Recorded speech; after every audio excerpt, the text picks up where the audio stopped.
Melanjutkan dari episode sebelumnya, hari itu di markas Olof, dia mengatakan kepada Frigg, "Kita tidak bisa membiarkan Osman memiliki Remos. Kamu akan mengawasi Yennefer, Marmarachik, dan di mana-mana. Aku akan mengikuti dia." Mendengar ini, Frigg bertanya, "Apa yang Osman inginkan dari Remos?" Dan Olof menjawab, "Pedagang Bayindir itu akan memberitahu kita apa yang dia inginkan. Berkat dia, kita akan mengetahui setiap langkah yang diambil Osman." Lalu Frigg mengatakan, "Jika kita memberi Bayindir cukup emas, dia akan terus bekerja untuk kita."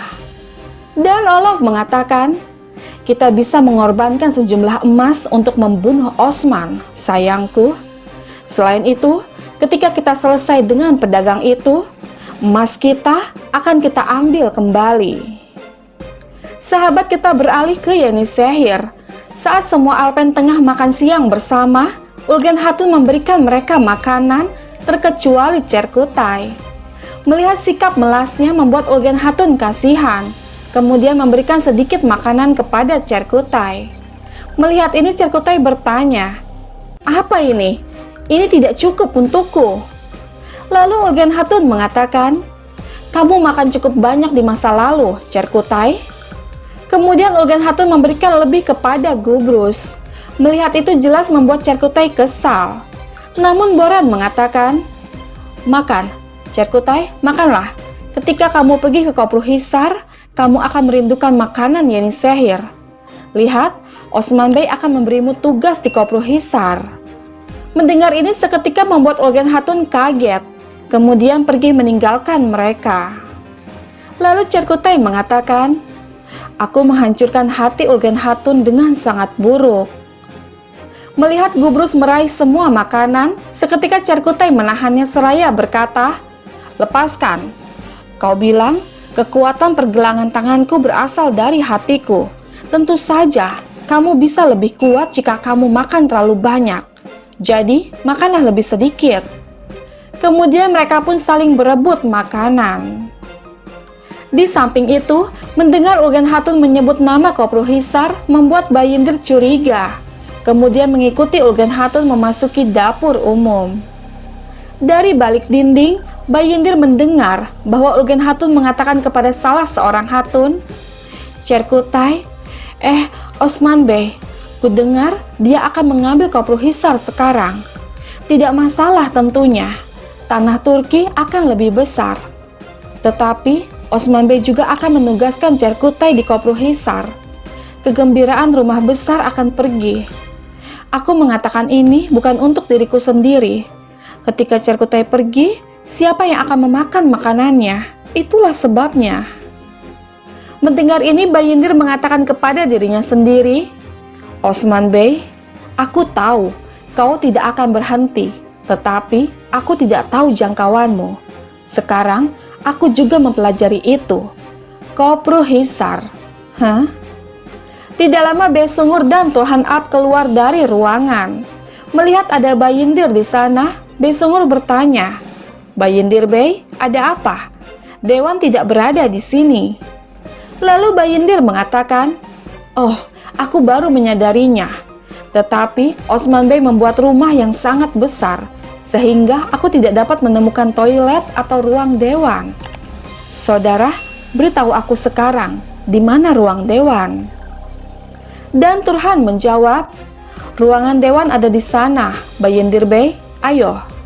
Saat mereka mengantar Bayindir keluar, dengan berbisik dia mengatakan kepada Hussein, "Osman Bey sedang berjalan menuju Kopruhisar. Pergi dan beritahu Olof." Beberapa saat kemudian, Osman datang memasuki ruang pertemuan para dewan. Kemudian mengatakan, "Aku memulai dewan dengan 99 nama Allah yang membuat kita bertanggung jawab atas penaklukan, bukan kemenangan. Bismillahirrahmanirrahim." Kemudian dengan melihat ke arah Bayindir dan Turgut, Osman mengatakan lagi, "Bayindir Bey, ketika kau datang ke dewan pertama, kau membawa 1 peti emas."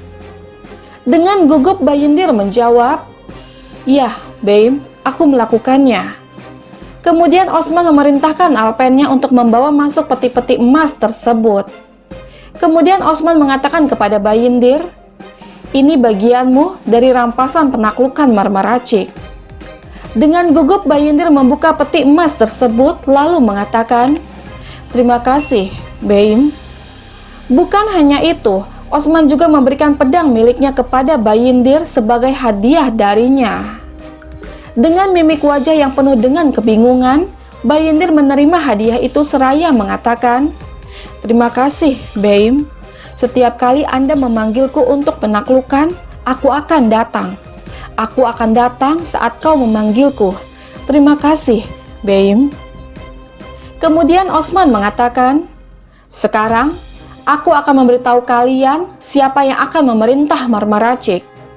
Kalian semua berjuang dengan gagah berani. Kalian menumpahkan keringat dan darah kalian untuk negara. Semoga Allah melindungi kalian semua. Tapi, orang yang membayar mahal akan menguasai Marmaracik. Harga bukanlah segalanya yang mengungkapkan karakter mereka yang sebenarnya selama masa-masa sulit. Aku melihat bahwa kalian semua bertanya-tanya tentang siapa yang aku pilih. Orang yang akan aku pilih tidak akan mengubah apapun untuk kalian. Kita berdiri bersatu untuk menggerakkan bendera kita lebih jauh. Itu sebabnya penguasa Marmaracik adalah Oktembe." Mendengar ini jelas membuat mereka semua kaget, terutama Turgut.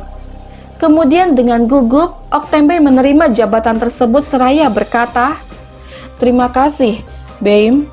Jika kau berpikir aku layak untuk tugas suci ini, aku akan melindunginya. Terima kasih." Lalu Osman mengatakan, "Mereka menjebakmu. Kau menarik senjatamu untuk kehormatanmu dan untuk membersihkan namamu. Tapi kau masih mendengarkan Beimmu. Untuk itulah Marmaracik adalah milikmu." Namun Turgut mengatakan, "Aku keberatan." Sahabat kita beralih sejenak ke markas Olof. Hussein yang sudah tiba di sana mengatakan kepada Olof, "Pesan dari Bayindir Bey, kami mempelajari langkah Osman Bey selanjutnya. Dia akan menyerang Kopruhisar." Kemudian Olof memerintahkan anak buahnya untuk menutup kembali mata Hussein dan membawanya pergi dari sana. Mendengar ini Den mengatakan, "Kau benar, Osman tidak pernah berhenti. Tapi kita tahu langkah selanjutnya sekarang. Kita bisa menghancurkannya, Olof." Dan Olof mengatakan, "Ya, kita akan melakukannya. Tapi kita perlu melakukan sesuatu terlebih dahulu. Kita akan menangkap Remos." Sahabat kita kembali lagi ke Yenisehir. Dengan perasaan kesal, Turgut mengatakan, "Osman Bey, kami kehilangan banyak martir selama banyak penaklukan bersama. Menurutmu, hanya Oktembe yang kehilangan seseorang? Kau mengenalku di dalam hatimu, Osman Bey. Aku mengorbankan segalanya untuk tujuanmu. Sukuku, alpenku, hatunku, dan aku berkorban lebih banyak jika aku harus. Maksudku, aku tidak menginginkan tahta. Tetapi, tanah yang menjadi markas selama penaklukan harus menjadi milik seseorang yang bergabung dalam penaklukan, menumpahkan darah dan mengorbankan darah. Bagaimana kita bisa memanggil alpen kita untuk penaklukan hari esok?" Dan Osman mengatakan, "Kita akan melakukan penaklukan baru, Turgut Bey. Apa yang membuat kita bersatu bukanlah keinginan akan tanah. Jadi, kita tidak akan terpecah belah tanpa tanah." Oktembe, keponakannya, Batur, menjadi syahid untuk Marmaracik. Dia difitnah bahkan sebelum sempat berduka. Untuk alasan ini, atas penderitaannya, Marmaracik akan menjadi miliknya. Dewan sudah berakhir. Kemudian Osman pun pergi meninggalkan ruangan dengan Turgut yang tidak bisa menerima keputusan tersebut. Menyaksikan hal itu, Bayindir menghampiri Turgut di luar mansion seraya berkata, "Turgut Bey, lihatlah Turgut Bey. Kau menendangku keluar dari Marmaracik, tapi bukan kau ataupun aku mendapatkan tahta." Mendengar ini Turgut mengatakan, Jangan sia-siakan nafasmu dengan kata-kata kosong, Bayindir Bey. Apakah kau mencari kerusuhan? Kau pikir aku menginginkan tahta? Lalu Bayindir mengatakan, begitukah? Jika kau tidak menginginkan tahta, mengapa wajahmu seperti ini? Osman Bey memberikan wewenang kepada Oktem Bey. Semoga Allah memberkatinya. Seharusnya kita mengucapkannya, benar kan? Dan Turgut mengatakan, jangan khawatir tentang apa yang harus aku lakukan. Jika kau mengatakan sepatah kata apapun, aku tidak keberatan kita berada di rumah Bey. Lalu Bayindir mengatakan, kau benar, kita berada di rumah Bey. Jika aku mengacaukanmu di sini, orang akan berkata, Bayindir Bey yang hebat tidak dapat menerima tugas baru Oktem Bey dan menyebabkan pertengkaran. Ya, sabar, sabar, jaga dirimu. Kemudian Bayindir pun pergi dari sana dengan Turgut yang masih memendam kekesalan. Sementara itu, Oktem Bey menghampiri istrinya di kedai dengan memusungkan dadanya ke atas. Melihat ini, Bengge Hatun bertanya-tanya. Kemudian Oktem Bey mengatakan, kamu marah pada Osman Bey, tapi Osman Bey bertindak sebagai Bey yang baik. Dia bilang, aku pantas untuk marmaracik. Sekarang itu milik kita. Mendengar ini, Bengge Hatun memeluk suaminya dengan senyum bahagia seraya berkata, hei, Masya Allah, dia tidak dapat menemukan yang lebih baik darimu. Osman akhirnya menemukan pria yang harus dia andalkan. Tapi aku pikir mungkin mereka ingin membuang debu ke mata kita. Mendengar ini, Oktem Bey bertanya, mengapa mereka melakukan itu? Dan Bengge Hatun menjawab, keponakan Osman, Aktemur. Dia mengejar putriku, Arcicek. Mendengar ini, Oktem Bey tertawa seraya berkata, Sobashi, aku pikir kamu akan mengatakan sesuatu yang buruk. Itu kabar baik. Aktemur adalah orang yang baik, pria yang baik. Mari berharap yang terbaik untuknya. Aku bilang Aktemur adalah pria yang baik, Hatun. Selain itu, kita tidak dapat menemukan menantu yang lebih baik daripada keponakan Osman Bey.